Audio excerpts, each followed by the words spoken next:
Hi friends, welcome to Aarthi world. இன்றைக்கி நம்ம fried rice recipe தான் பார்க்க போகிறோம். சாஸ் எதுவும் இல்லாமல் இதை நம்ம சிம்பிளாக எப்படி பண்ணலாம், அதே நேரத்தில் டேஸ்டியாக எப்படி பண்ணலான்னு பார்த்துக்கலாம் வாங்க. வந்து ஃப்ரைட் ரைஸ் செய்கிறதுக்காக நம்ம பாஸ்மதி அரிசியை அரை மணி நேரம் தண்ணியில் போட்டு நல்லா ஊற வைக்கிறதுக்கு தேவையான தண்ணி ஊற்றிருக்கேன். அது கொஞ்சம் பாயில் வர ஆரம்பிச்சிருச்சு. இந்த ஸ்டேஜில் நம்ம கொஞ்சம் எண்ணெய் ஊற்றிக்கலாம். அப்புறமா தேவையான அளவுக்கு உப்பு போட்டுக்கோங்க.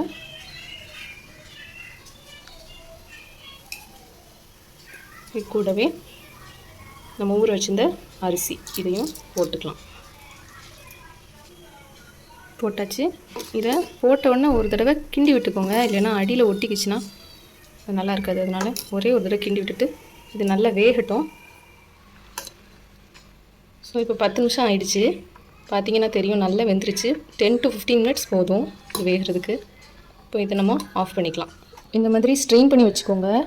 ஸ்ட்ரெயின் பண்ணி நல்லா தண்ணி வடிஞ்ச உடனே வேறு ஒரு பிளேட்டுக்கு இந்த மாதிரி ஒரு பிளேட்டுக்கு மாற்றிட்டு இதை நல்லா பரப்பி வச்சுக்கோங்க.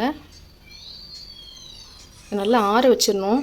இப்போது தேவையான காய்கறிகளை வெட்டி வச்சுக்கலாம்.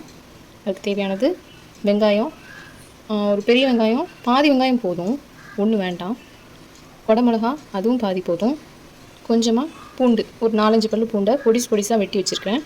அப்புறமா முட்டைக்கோஸ் எல்லாத்தையோட அதிகமாக இருக்கணும். இது போக உங்களுக்கு கேரட், பீன்ஸ் வேணுனாலும் சேர்த்துக்கோங்க. ஃப்ரைட் ரைஸ்க்கு முக்கியம் இந்த மாதிரி நீளமாக வெட்டி வைக்கணும். எல்லாத்தையுமே பாருங்கள், ஆனியன் எல்லாமே நான் நீளமாக வெட்டி வச்சுருக்கேன். இந்த மாதிரி நீளமாக வெட்டி வச்சுக்கோங்க. ஒரு கடாய் எடுத்துக்கிட்டேன். அதில் தேவையான அளவு எண்ணெய் ஊற்றிட்டேன். எண்ணெய் சூடாயிடுச்சு. இப்போ 4 முட்டையை உடச்சி நம்ம அதில் ஊற்றிக்க போகிறோம்.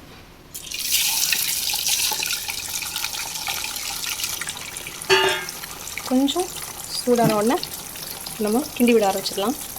அதில் இந்த மாதிரி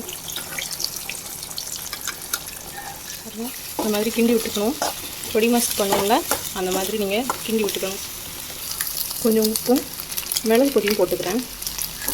போட்டுட்டு தவிர அதை நல்லா கிண்டி விட்டுக்கலாம். பாருங்கள், இப்போ நல்ல பொடி மாஸ் மாதிரி ஆயிடுச்சு. இந்த ஸ்டேஜில் இதை ஒரு பிளேட்டுக்கு ட்ரான்ஸ்ஃபர் பண்ணிக்கலாம். எடுத்து வச்சாச்சு. இப்போ அதே கடாயில் திருப்பி கொஞ்சம் எண்ணெய் ஊற்றிக்கோங்க. எண்ணெய் கொஞ்சம் சூடானதும் நம்ம வச்சுருக்க பூண்டு லைட்டாக ஃப்ரை பண்ணிக்கோங்க. அதோடய வெங்காயத்தையும் போட்டுருவோம்.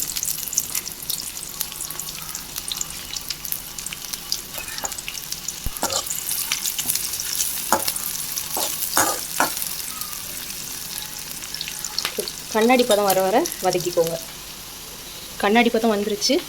இப்போ நம்ம வெட்டி வச்சுருக்க இந்த முட்டைக்கோசும் சேர்த்தாச்சு. நல்லா கிண்டி விட்டுக்கோங்க.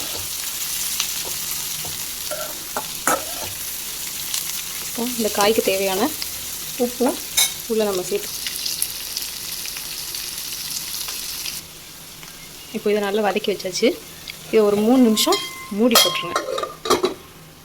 3 நிமிஷம் ஆயிடுச்சு. ஓப்பன் பண்ணி பார்த்துடலாமா? ஒரு 3 நிமிஷம் வதங்கினா போதும்.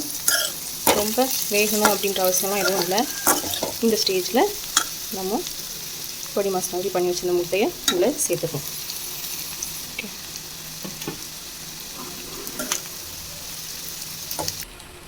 முட்டையை போட்டு நல்லா கிண்டியாச்சு. இப்போ நம்ம நல்லா ஆற வச்சுருக்கோம் இல்லையா சாதம், அதையும் இப்போ உள்ளே சேர்த்துக்கலாம். சாதத்தை சேர்த்தாச்சு. இதை நல்லா அடுப்பை சிம் பண்ணிவிட்டு மெதுவாக கிளறி விடுங்க. நான் ரைஸ் உடஞ்சிடக்கூடாது, உடஞ்ச நல்லா இருக்காது. அதனால் மெதுவாக இந்த மாதிரி கிளறி விடணும். நல்லா ஈவனாக கிண்டி விட்டுருங்க.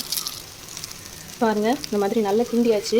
இந்த ஸ்டேஜில் நம்ம மிளகுத்தூள் போட்டுக்க போகிறோம், அதாவது பெப்பர் போட்டுக்க போகிறோம். உங்கள் காரத்துக்கு தகுந்தாப்பில் பெப்பர் போட்டுக்கோங்க.